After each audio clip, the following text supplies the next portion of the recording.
Hi, this is मुस्कान। आपका स्वागत करती हूँ हमारे YouTube channel the mystery trail में।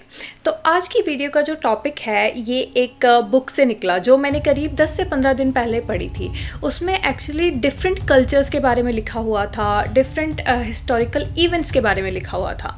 तो उसमें एक ऐसे ज़माने की बात की गई जिसमें 4000 माइल्स लंबे रोड के थ्रू ट्रेड किया जाता था, और वो भी सिर्फ कैमल्स के थ्रू। मतलब चाइना में एक सिल्क का कपड़ा या फिर कोई भी स्टोन है जो अवेलेबल है, वो 4000 माइल्स ट्रैवल करके कैमल्स पर पहुंच जाता था रोम तक। और इसके साथ साथ कल्चर्स ने भी ट्रैवल किया, ट्रेडिशंस ने ट्रैवल किया, फूड ने भी ट्रैवल किया। हमारे फूड में कितने सारे जो चेंजेस हैं, बहुत सारे जो इंग्रेडिएंट्स आप देखते हैं वो भी इसी नेटवर्क के थ्रू आए। इस नेटवर्क का नाम है सिल्क रोड। आपने ज़रूर इसके बारे में सुना होगा, लेकिन अभी तक हम ये आइडेंटिफाई नहीं कर पाए हैं कि रोज़मर्रा की जो भी हम चीज़ें यूज़ करते हैं या फिर जो भी कल्चर हम फॉलो करते हैं, ट्रेडिशन हम फॉलो करते हैं, उसमें से कौन सी चीज़ें जो है किसी और कल्चर से, किसी और कंट्री से हम तक पहुंची इस रोड के थ्रू, और हमने उसे फॉलो करना स्टार्ट कर दिया करीब 2000 साल पहले। तो चलिए बिना किसी देरी के इस वीडियो को शुरू करते हैं। उससे पहले हमारे चैनल को सब्सक्राइब ज़रूर कर लेना। अब ये सिल्क रोड था क्या? क्योंकि सुनने में तो ऐसा लगता है कि ये कोई रास्ता होगा, लेकिन it was a gigantic network of trade routes, करीब 4000 माइल्स से भी लंबा। और आप ये भी कह सकते हैं कि ये एंशियंट वर्ल्ड का इंटरनेट था, क्योंकि यहाँ पर goods, ideas, cultures non stop exchange हुआ करते थे। इसकी शुरुआत 2nd सेंचुरी BC में हुई थी, जब चाइना में हैन डायनेस्टी का जो है एम्पायर बहुत ही ज़्यादा पावरफुल और बहुत ही ज़्यादा बड़ा था। लेकिन जोंगनू ट्राइब जो थी, जो कि चाइना के नॉर्दर्न एरियाज़ में रहती थी, उन्होंने इनका जीना हराम कर रखा था। ये ट्राइब एक वॉरियर ग्रुप थी और ये घोड़ों पर आते थे और हैन के जो है बॉर्डर विलेजेस पर अटैक करते थे, वहाँ के लोगों को लूटते थे और उनकी क्रॉप्स को जलाकर चले जाते थे। और हैन की जो आर्मी थी उनके लिए ये हेडेक बन चुका था, क्योंकि वो कभी भी ट्रेडिशनल वॉर्स में डायरेक्टली अटैक नहीं करते थे। तो इनके एम्परर वू ने इस ट्राइब के खिलाफ एक मास्टर प्लान बनाया। और ये प्लान क्या था? उनका प्लान ये था कि वो वेस्टर्न अलाइज ढूंढे, और उन्होंने 139 BCE में अपने डिप्लोमेट यांग चेन को एक मिशन पर भेजा सेंट्रल एशिया के किंगडम्स जैसे कि दायोआन, यूएजी से अलायंसेस बनाने के लिए। तो आइडिया असल में ये था कि इस ट्राइब को दोनों तरफ से घेर लिया जाए, और इसी आइडिया के तहत जो ये डिप्लोमेट है, ये 100 लोगों की एक टीम लेकर वहाँ से निकले। लेकिन गोबी डेजर्ट क्रॉस करते ही इस ट्राइब ने इन्हें कैप्चर कर लिया और इन्हें जेल में डाल दिया गया। करीब 10 साल तक ये वहाँ पर जेल में रहे, और इसी ट्राइब के एक चीफ्टन की बेटी से इन्होंने शादी कर ली। लेकिन 10 साल बाद जैसे ही इन्हें मौका मिला, ये अपने एक दोस्त के साथ वहाँ से भाग गए। 10 साल बाद भी इस डिप्लोमेट ने अपना जो है मिशन नहीं छोड़ा। इस डिप्लोमेट का असली जादू तो तब चला जब वो फरगाना वैली और बैक्ट्रिया पहुँचे। वहाँ पर जाके उन्होंने हेवनली हॉर्सेस देखे जो कि बहुत ज़्यादा फास्ट और स्ट्रॉन्ग थे, और हैन आर्मी के लिए ये बहुत बड़ा गेम चेंजर हो सकता था।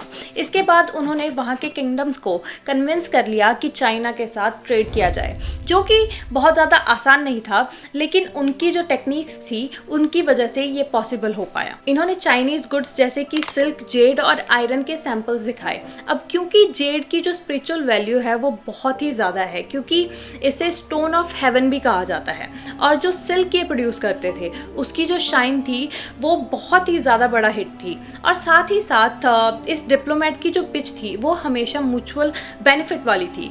वो उन्हें बताते कि कैसे अगर वहाँ से वो हॉर्सेस, वूल्स और एग्जॉटिक जो है फ्रूट्स और गुड्स लेंगे, बदले में उन्हें चाइनीज़ लग्जरी गुड्स और टेक्नोलॉजी मिलेगी। और साथ ही साथ उनकी जो कल्चरल अंडरस्टैंडिंग थी उसका भी इस सक्सेस में बहुत बड़ा हाथ था।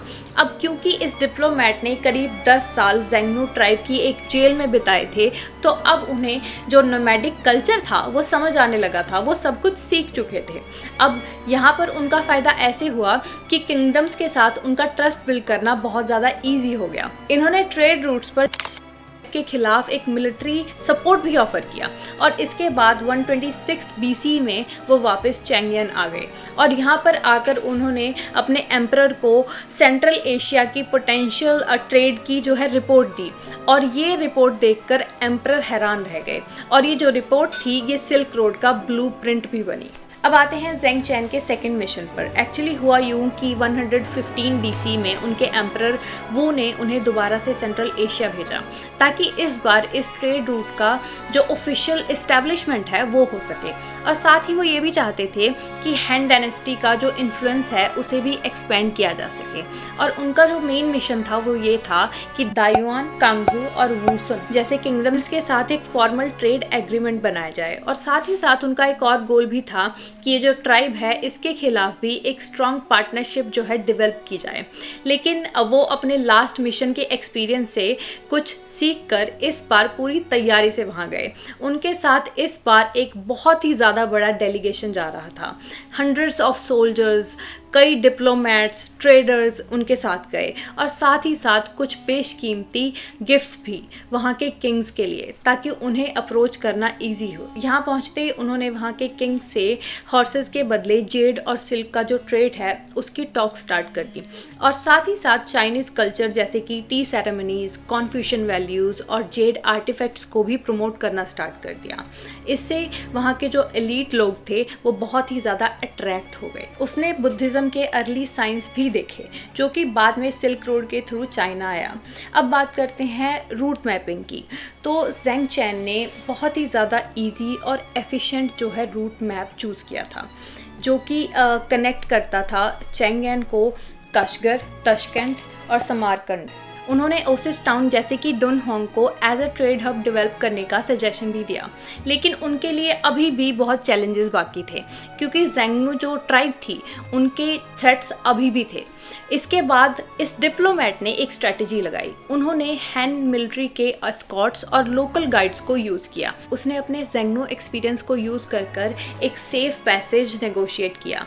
इस मिशन का जो रिज़ल्ट था वो बहुत ही ज़्यादा शानदार था क्योंकि अब दायुआन के साथ हॉर्सेस का ट्रेड स्टार्ट हो गया था और वूसन के साथ जो है एक डिप्लोमेट टाइज डेवलप हो चुकी थी। सिल्क रोड के नॉर्दर्न रूट्स अब ऑफिशियली ओपन हो चुके थे और साथ ही साथ जो ज़ेंग चैन के अकाउंट्स थे इनकी वजह से सेंट्रल एशिया को उनका पहला डिटेल्ड मैप मिला और साथ ही साथ हैन डायनेस्टी को सेंट्रल एशिया के बारे में बहुत ज़्यादा नॉलेज मिली और इनकी वजह से ही ये मिशन कंप्लीट हो पाया।